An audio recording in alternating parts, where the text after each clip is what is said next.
buatlah.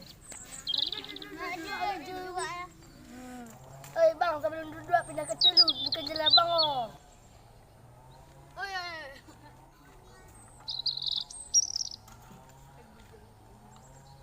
Apa buatlah mana-mana orang ke? Cik tahu dua konggo ni ada ni. Dua kat sini.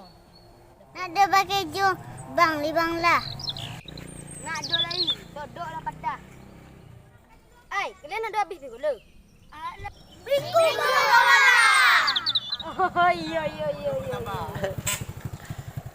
Mengaji nak pergi? Mengaji patang sampai malam bang dah. Oh, iya. Yang penting kalian kau ada sekolah, ada mengaji. Lepas benar tu.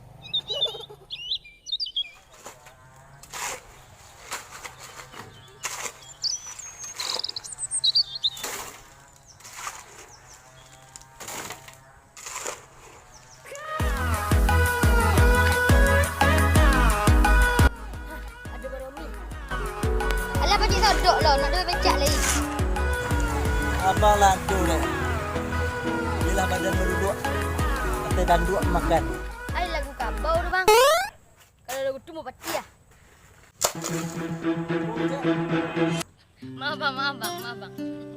Yalah bang. Cuba cari dua konggo dulu bang.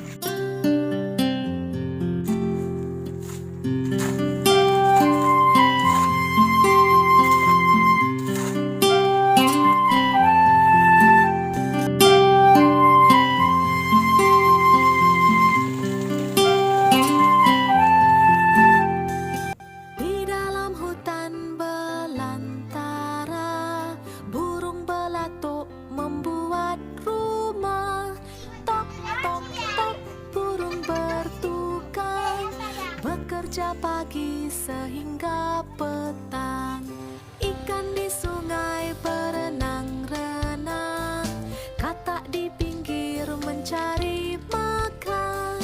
Krok krok krok katak berbunyi, menunggu kumbang leka menari di celah rimbunan daun hutan. Okey, cancang bersih tu. Mengolam ulu. Subhanallah. Astagfirullah pagi-pagi lah.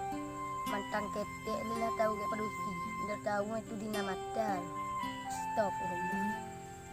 Hai Kang, orang nak dukung jadi preman ni. Selama ada abang dolah, garang-garang orang kata. Mana cegak gigi orang kan? Kadang-kadang cegak juga. Kadang-kadang tak kira lagi. Tu ada kan dia. Abang dia gigi mana? Pakai dia ah. Oh, bukannya manusia mu yang bukan kambing. Iya. Di celah rimbunan daun, Ingatkan sebelum nonton jangan lupa. Jangan lupa Subscribe dan juga komen